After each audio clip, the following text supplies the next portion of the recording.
welcome back to another episode of Bob.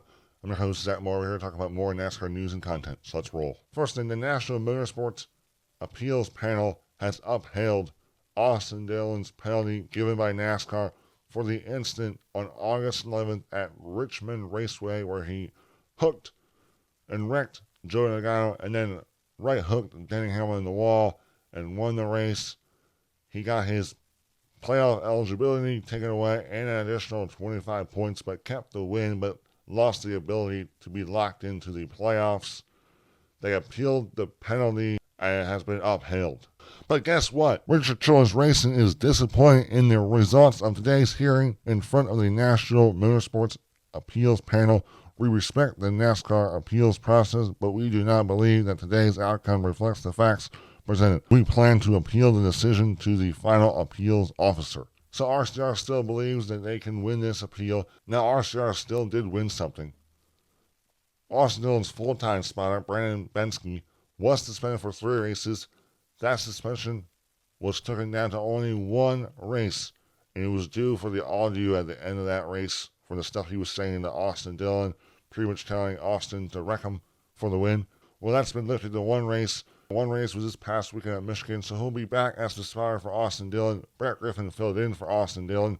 Was supposed to fill in for the next 2 races, but they don't need him anymore. Brandon will be back, so that's great for them to win that. Back to Austin Dillon and the RCR situation, man. I don't think they're going to be able to win their final appeal either. The final appeals officer is Billy Mullis, owner of Langley Speedway. He'll be the final person to decide whether or not Austin Dillon's penalty will be overturned or stay upheld. And personally, I believe his penalty will stay upheld. If the best thing they could do was get their spotter from being suspended for 3 races back to only 1, I don't see them really making any bigger progress. I just think RCR should have just let it go. I know they're mad, but the rule is very simple, and it doesn't really give you specific on what Austin Dillon did wrong. The rule states in section 12.3.21.b of the NASCAR rulebook, which deals with playoff eligibility and states race finishes must be unencumbered by violation of the NASCAR rules or other actions detrimental to stock car auto racing or NASCAR as determined in the sole direction of the NASCAR. So really what they're saying is Austin Dillon unencumbered the finish of the race. But it doesn't really say what you can't do. And NASCAR says they drew a line with this penalty. Still, I'm not sure. Is the line you can only wreck 1 guy for the win, you can't wreck 2 guys? I'm still not sure with that. Even though I agree with the penalty, it still doesn't get specific. But the reason NASCAR does this is so in case you do appeal in certain situations, it's harder for you to win the appeal because the rule book doesn't really give you a specification of what you did wrong. It really just says you can't unencumber a race finish that deems to be detrimental to stock car racing. But it doesn't really give you a specific action or an example of what you did wrong. It just goes off words. And personally, I think they have an even lower chance of winning the second appeal. Lastly, NASCAR, after evaluating Corey LaJoie's flip at Michigan this past weekend, NASCAR is mandating right side rear window air deflectors this weekend.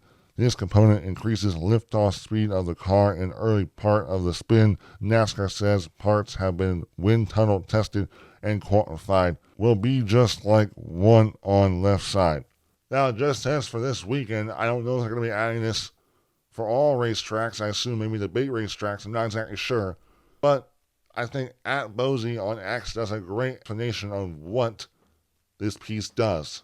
The shark fin adds aerodynamic stability when a car is sideways, whether it's in yaw in a corner or when it's spinning out. The shark fin helps to turn the car back to straight, and the addition of the right side is assessing to prevent a car from turning over. He did post a picture of what it's supposed to look like. In my opinion, the way I look at it, it's really supposed to affect the air and not allow the car to flip pretty much. It's supposed to interfere with the air, add drag, all those little things. I'm not an engineer, so I don't really want to act like I know what I'm talking about here. But that's the way I interpret it. It's going to affect the air, hopefully help the car stay on the ground. And there was one of these on the left side. Now there'll be one on the right side, rear window.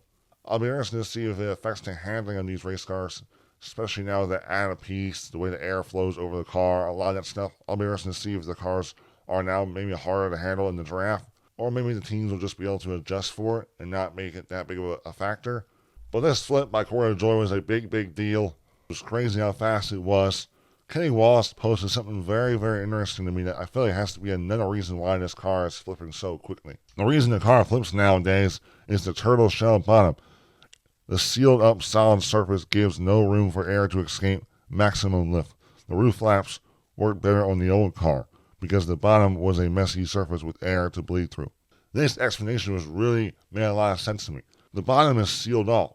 In the old Gen 6 car, everything under there was exposed, so it allowed air to leave under the car and not stay under there and allow the car to flip. I'm not an engineer, but it makes sense.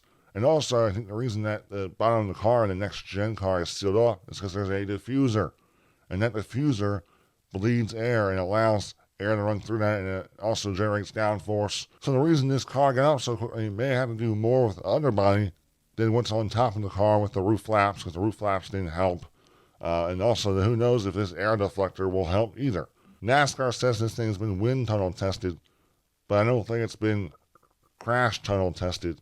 I don't think they put a car in a situation where it could flip and see if this piece really worked. So I don't think NASCAR will really know until they're in a situation like Corey LaJoie is. But hopefully no driver is in that situation. But also, you gotta realize that NASCARs go fast. And when cars go fast, things like this can happen. Well, that's a wrap on today's episode. Hope you all enjoyed the content. Besides that, goodbye.